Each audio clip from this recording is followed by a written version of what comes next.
የቀድሞ የክለባችን አሰልጣኝ ሆዜ ሞሪኒዮ በዚህ ክረምት የማንቸስተር ዩናይትዱን ተጫዋች ለማስፈረም ይፈልጋል ተባለ። ማንቸስተር ዩናይትድ ለሞናኮ ብራዚላዊ ባለተሰጥኦ 30 ሚሊዮን ዩሮ ለማቅረብ መዘጋጀቱ ተገለጸ።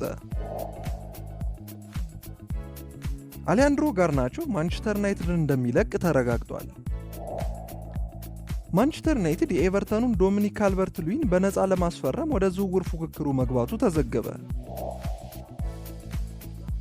ኤስ ሚላን ራፋኤል ሊያውን ሊሸጠው መሆኑን ተከትሎ ማንቸስተር ዩናይትድ እና ባየር ሙኒክ ተጫዋቹን ለማስፈረም ሊፎካከሩ መሆኑ ተገለጸ። ማንቸስተር ዩናይትድ በኮንትራቱ ዝግብ ምክንያት የሮማውን ግብ ጠባቂ ሊያዘዋውር መሆኑ ተነገረ። የቀድሞ የክለባችን ኮከብ ክርስቲያኖ ሮናልዶ የክለቦች ዓለም ዋንጫ ላይ እንደማይገኝ ገልጿል። ማንቸስተር ዩናይትድ አዲስ ተጫዋቾችን ካስፈረመ በኋላ አዲስ ሚና ሊሰጣቸው የሚችሉ 3 ተጫዋቾች ይፋ ሆነዋል። ተጫዋቾቹ እነማን ናቸው የሚለውን ወደ በኋላ በሰፊው ስለምንመለከት እስከ ፕሮግራማችን ፍጻሜ አብሮነታቸው አይለየን።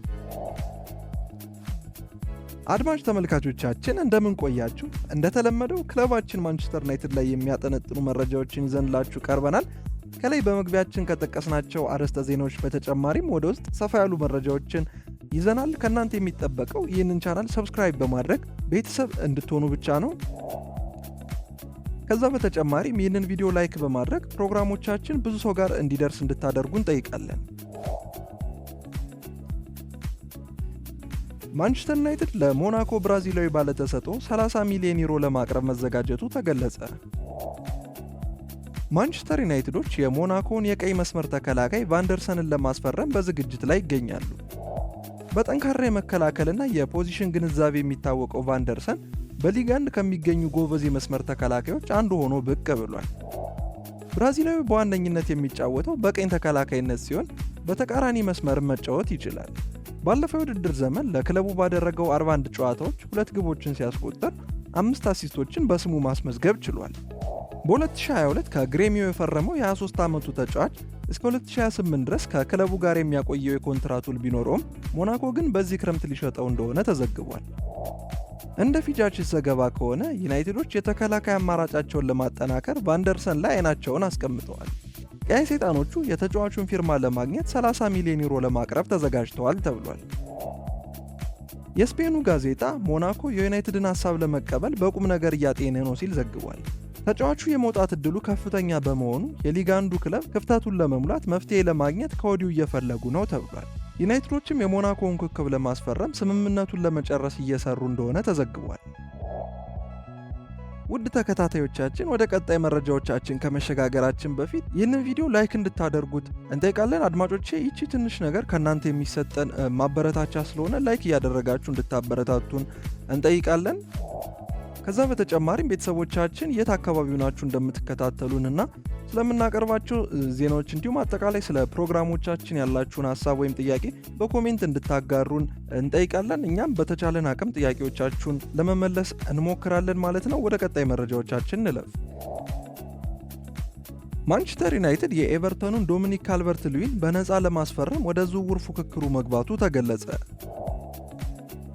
ማንቸስተር ዩናይትዶች የኤቨርተኑን አጥቂ ዶሚኒክ ካልቨርት-ሉዊን ለማዘዋወር መዘጋጀታቸው ተዘግቧል። በተጠናቀቀው የ2024-25 የውድድር ዘመን ለዩናይትድ በመደበኛነት ግቦችን ማስቆጠር ትልቅ ችግር ነበር። የፊት አጥቂዎች ወጥነት የሌለው አቋማቸውን ሲያሳዩ ቆይተዋል። በተለይ ራስመስ ሆይሉንድ የቡድኑ መሪ አጥቂ ሆኖ ዋናውን ሚናውን ለመወጣት ታግሏል። እናም ከተጠበቀው በታች አቋም ማሳየት ችሏል። በዚህም ዩናይትድ ለሆይሉንድ ያለው ትዕግስት ሳይሟጠጥ አልቀረም። ዴንማርካዊው ከጣሊያን ከፍተኛ ፍላጎት እየሳበ ሲሆን ዩናይትድም እርሱን ለመሸጥ ክፍት እንደሆነ ተገልጿል።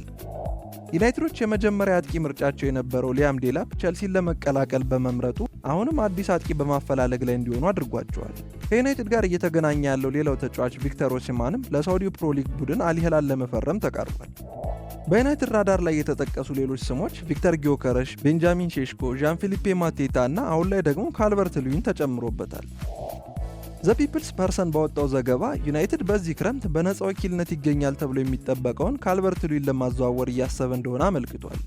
እንግሊዛዊ ኢንተርናሽናል ከኤቨርተን ጋር ያለው ስምምነት በዚህ ወር መጨረሻ ላይ ያበቃል። እናም ተጫዋቹ ኮንትራት ማራዘሚያ ወይም አዲሱን ለመፈራረም እንዳሰበ የሚጠቁም ነገር የለም። እንደ ፊጃች ዘገባ ከሆነ ዩናይትድ በካልቨርት-ሉዊን ላይ አይናቸው እንደተከሉ ገልጿል። በዚህም የሩበን አሞሪሙ ቡድን የፊት አጥቂውን ፊርማ ለማግኘት ከባድ ፍልሚያ ውስጥ እንደገባ ተረድቷል። የ28 ዓመቱን ተጫዋች ለማስፈረም እንደ ኒውካስትል፣ ዌስትሃም ዩናይትድ፣ ኖቲንጋም ፎረስት እና ቶትናም ሆትስፐር ያሉ ክለቦች እየተከታተሉት እንደሆነ ተዘግቧል። ዩናይትድ ልምድ ያለውን ካልቨርት ሉዊን በነፃ ማስፈረም እንደ ትልቅ ዕድል ተመልክተውታል። እንደዚህ አይነት ዕድል እንዳያመልጠውም ቆርጦ በማሳደድ ላይ ይገኛል። ፒንጃቺስ አክሎም ከቅርብ ዓመታት ወዲህ በጉዳት ምክንያት ችግር ውስጥ የነበረው ካልቨርት ሉዊን አሁንም ቢሆን ጠንካራ አጥቂ እንደሆነና ጥሩ የአየር ላይ ኳሶችን ማስቆጠር የሚችል ጎበዝ አጥቂ ሆኖ ቀጥሏል። ተጫዋቹ ገና 28 ዓመቱ ሲሆን ገና ብዙ ማቅረብ የሚችለው ነገር አለው። እናም ማንቸስተሮች ተጫዋቹ ትክክለኛ አካባቢ ላይ ከሆነ ጥሩ ቅርጹ እንደገና ማግኘት እንደሚችል ያምናሉ ሲል ዘግቧል። የሼፊልዱ ተወላጅ አጥቂ ካልቨርት ባለፈው የውድድር ዘመን በ26 የፕሪሚየር ሊግ ጨዋታዎች 3 ጎሎችን አስቆጥሮ 2 ለጎል የሚሆኑ ኳሶችን አመቻችቶ ማቀበል ችሏል። ኤስ ሚላን ራፋኤል ሊያውን ሊሸጠው መሆኑን ተከትሎ ማንቸስተር ዩናይትድ እና ባየር ሙኒክ ተጫዋቹን ለማስፈረም ሊፎካከሩ መሆኑ ተገለጸ። እንደ ፊጃቺስ ዘገባ ዩናይትዶች የኤስ ሚላኑን ኮከብ ራፋኤል ሊያውን እየተመለከቱ መሆኑን ገልጿል። ሮዘነሪዎቹ ለቀጣዩ የውድድር ዓመት ከአውሮፓ እግር ኳስ ውድድር ውጭ በመሆናቸው በሌላ መንገድ ገንዘብ ማግኘት ይፈልጋሉ። የሴሪያው ክለብ ከፖርቹጋላዊ ዓለም አቀፍ ጋር ለመለያየት 100 ሚሊዮን ዩሮ እየጠየቀ ይገኛል። በዚህም ሊሮይ ሳኔን በክረምት የዝውውር መስኮት የሚያጣው ባየር ሙኒክ ለቀድሞ የስፖርቲንግ ሊዝበን ተጫዋች ፍላጎቱን ገልጿል። በዚህ ክረምት የዝውውር መስኮት በባየር ሙኒክና ማንቸስተር ዩናይትድ መካከል የክንፍ ተጫዋቹን ለማግኘት ከባድ ፍልሚያ እንደሚኖር ተጠብቋል።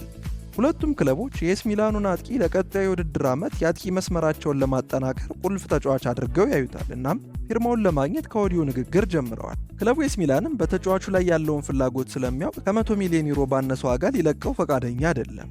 ይህ ስምምነት የሚወሰነው በተጫዋቹ ፍላጎትና ክለቡ ትልቅ መዋለ ንዋይ የማግኘት አቅም ላይ ነው። ራፋኤል ሊያው ባሳለፍነው የውድድር ዘመን 12 ጎሎችንና 13 አሲስቶችን ማድረግ ችሏል። ከዚህ ቀደም በነበረው የውድድር ዓመትም 15 ጊዜ ኳስን ከመረብ ማሳረፍ የቻለ ሲሆን 14 ለጎል የሚሆኑ ኳሶችን አመቻችቶ ማቀበል ችሏል። እነዚህ ቁጥሮች ታዲያ የተጫዋቹን ወጥነት ያሳያሉ። ፖርቹጋላዊ አጥቂ በግራ በኩል ሲጫወት ይበልጥ ምቾት የሚሰጠው ቢሆንም እንደ አጥቂ አማካኝም መጫወት ይችላል። ይህም ለአሞሪም አጨዋወት ይበልጥ የሚስማማ ተጫዋች ያደርገዋል። አሊያንድሮ ጋርናቾ ማንቸስተር ዩናይትድን እንደሚለቅ ፋብሪዚዮ ሮማኖ አረጋገጠ።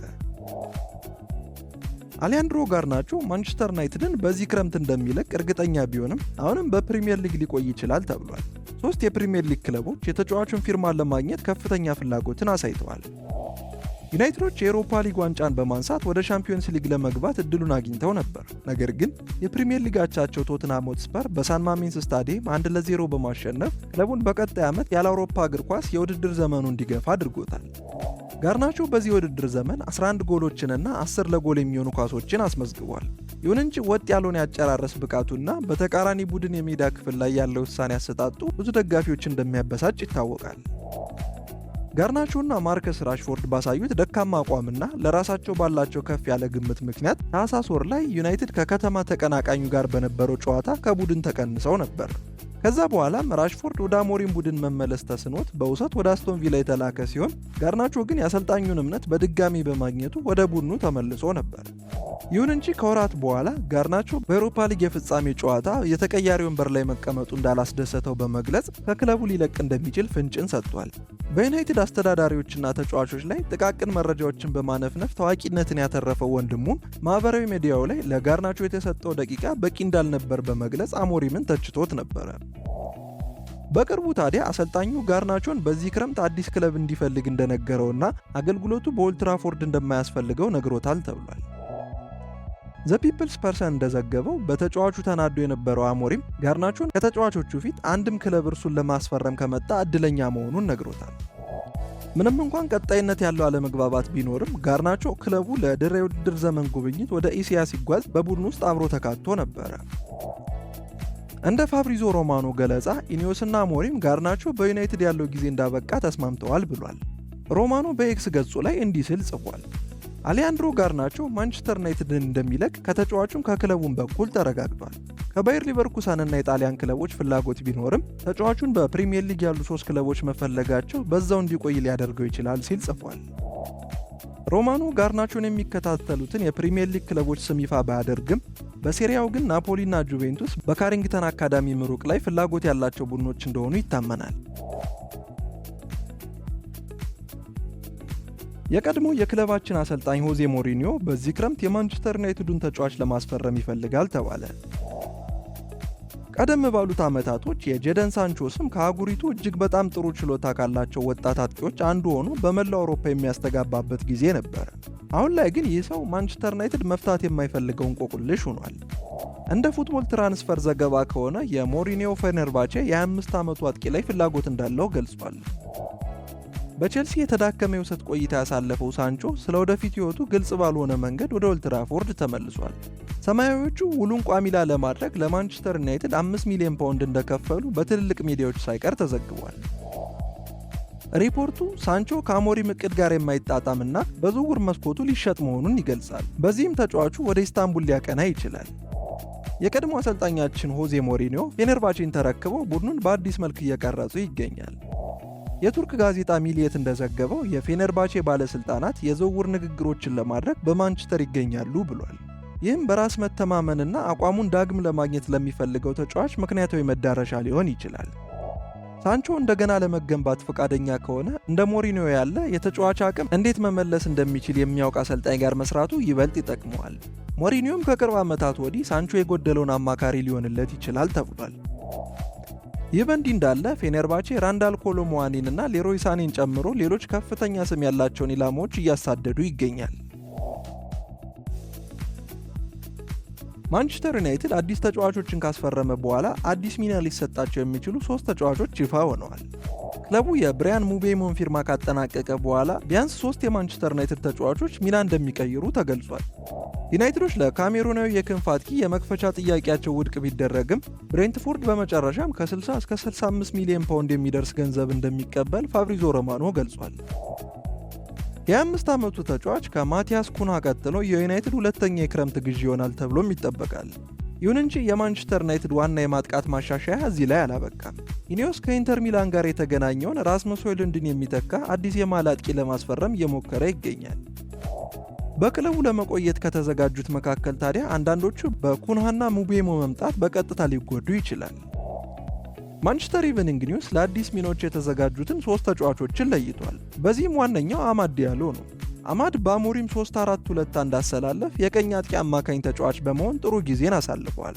ብዙውን ጊዜ ወደ መሃል ሰብሮ ከመግባት ይልቅ በክንፍ በኩል መጫወትን ይመርጣል። በግራ እግሩም ጠንከር ያሉ ኳሶችን ሲሞክር ነበር። ይሁን እንጂ ይህ ሚና በሙቤሞ ሊያዝ ይችላል።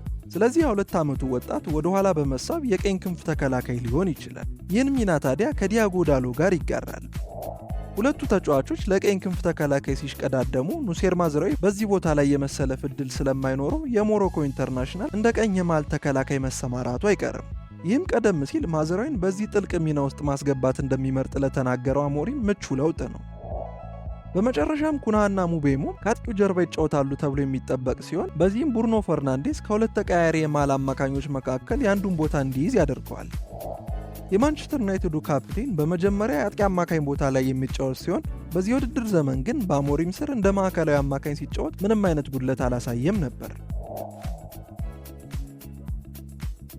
ማንቸስተር ዩናይትድ በኮንትራቱ ዝግብ ምክንያት የሮማውን ግብ ጠባቂ ሊያዘዋውር መሆኑ ተገለጸ። ማንቸስተር ዩናይትድ በሮማና በማይልስ ቪላር መካከል ባለው የኮንትራት ንግግር ምክንያት ግብ ጠባቂውን ወደ ኦልድ ትራፎርድ ለማሸጋገር ተስፋ እንደሰጣቸው ተዘግቧል። ቀይ ሰይጣኖቹ አንድሬ ኦናናን ከኢንተር ሚላን ለመግዛት 47.5 ሚሊዮን ፓውንድ በማፍሰስ የግብ ጠባቂ ዲፓርትመንታቸውን ለዓመታት ያቋቋሙ መስሏቸው ነበር። ይሁን እንጂ ካሜሩናዊ ባለው ወጥ ያልሆነ አቋምና በሚሰራቸው ስህተቶች ምክንያት ለማንቸስተር ዩናይትድ አሳሳቢ ሆኗል። ስለዚህም አብዛኞቹ ደጋፊዎችና የእግር ኳስ ባለሙያዎች አዲስ ግብ ጠባቂ ማስፈረም ለክለቡ የግድ አስፈላጊ ነው ብለው ያምናሉ። እንደ ኢል ሜሳጀሮ ዘገባ ዩናይትድ በሴቪላርና በሮማ መካከል የሚደረገውን ንግግር በቅርብ እየተመለከተ መሆኑን ተገልጿል። ሮማ ከ25 ዓመቱ ግብ ጠባቂ ጋር ኮንትራት ለማደስ ለበርካታ ሳምንታት እየሰራ ቢሆንም አልተሳካለትም። ስለሆነም ንግግሮች ቆሞ ሊሆን ይችላል የሚል መረጃዎች እየወጡ ሲሆን ይህም ለማንቸስተር ዩናይትድ የዝውውር ጥያቄን ለማቅረብና ሰርቢያዊውን ተጫዋች ለመንጠቅ ጥሩ ዕድል ሊሰጣቸው ይችላል። የጣሊያን ጋዜጣ እንደዘገበው ባየር ሙኒክም የ2024-25 የውድድር ዘመን ምርጥ የሴሪያ ግብ ጠባቂ ተብሎ የተመረጠውን ተጫዋች ለማግኘት ፍላጎት ስላላቸው ተመሳሳይ ዕቅድ እየነደፉ መሆኑን ገልጿል። የአንደርሌክት የወጣት ቡድኖች ምርት የሆነው ሲቪላር በቤኔፊካ በነበረበት ጊዜ ታዋቂነትን እንዳገኘ ይታወሳል። ቢሆንም የፖርቹጋሉ ግዙፍ ቡድን በ2022 ክረምት በነፃ ወኪል ቡድናቸውን እንዲለቅ አድርገውታል። ግብ ጠባቂው ወደ ሮማ ከተዘዋወረ በኋላ ቋሚ ለመሆን ታግሏል። ምክንያቱ ደግሞ በሰዓቱ ልምድ በነበረው በረኛ ሩይ ፓትሪሲዮ ምክንያት ነበረ። በኋላም ሲቪላር በአሰልጣኝ ሆዜ ሞሪኒዮ እስከ መሞካሸት ደርሷል።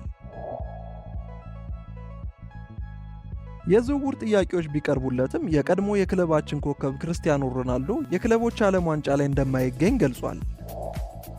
ክርስቲያኖ ሮናልዶ በመጪው የክለቦች ዋንጫ ከተሳታፊ ክለቦች የቀረበለትን የዝውውር ጥያቄ ውድቅ አድርጓል።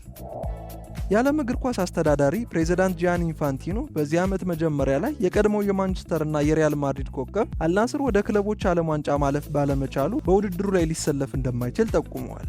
ሮናልዶ ራሱን በዩናይትድ ስቴትስ በሚካሄደው አዲሱ የ32 ቡድን ውድድር ላይ እንደማይጫወት አረጋግጧል። በክለብ ዓለም ዋንጫ ላይ አልሳተፍም ሲል ከዩኤፋ ኔሽንስ ሊግ ፍጻሜ ጨዋታ በፊት ፖርቹጋል ባደረገችው ፕሬስ ኮንፈረንስ ላይ ተናግሯል። አንዳንድ ቡድኖች ጥያቄ አቅርበውልኛል። አንዳንዶቹ ምክንያታዊ ነበሩ፣ ሌሎቹ ግን አልነበሩም። በእግር ኳስ ዓለም ውስጥ ሁሉንም ነገር ማድረግና መሞከር አትችልም ሲል ሮናልዶ ተናግሯል። የአሁኑ ኮንትራቱ በዚህ ወር መጨረሻ ላይ የሚጠናቀቅ ሲሆን ሮናልዶ ከሳውዲ ፕሮ ሊግ ቡድን ጋር ያለው የወደፊት ቆይታ ግልጽ አይደለም። የውድድር ዓመቱን የአልናስር የመጨረሻ ጨዋታን ተከትሎ የፊት አጥቂው ይህ ምዕራፍ አልቋል በማለት በማህበራዊ ሚዲያው ላይ ማጋራቱ ይታወሳል። ሮናልዶ የእግር ኳስ ሕይወቱን ወደ ጀመረበት ወደ ስፖርቲንግ ሊዝበን እንደሚመለስ እየተነገረ ቢሆንም ከአልናስር ጋር አዲስ ኮንትራት ሊፈራረም ይችላል የሚሉ መረጃዎችም እየወጡ ይገኛል። አድማጭ ተመልካቾቻችን ለዛሬ ያዘጋጀንላችሁ ዩናይትዳዊ መረጃዎች እኚህን ይመስሉ ነበረ። በቀጣይ የመረጃ ጊዜዎቻችን እስክንገናኝ ድረስ ለዚህ ዩቲዩብ ቻናል አዲስ ከሆናችሁ ሰብስክራይብ በማድረግ ቤተሰብ እንድትሆኑ በአክብሮት እንጋብዛለን። ከዛ በተጨማሪም ይህንን ቪዲዮ ላይክ በማድረግ ፕሮግራሞቻችን ብዙ ሰው ጋር እንዲደርሱ እንድታግዙን እንጠይቃለን። በቀጣይ ቪዲዮ እስከምንገናኝ ድረስ መልካም ጊዜ፣ መልካም ቆይታ።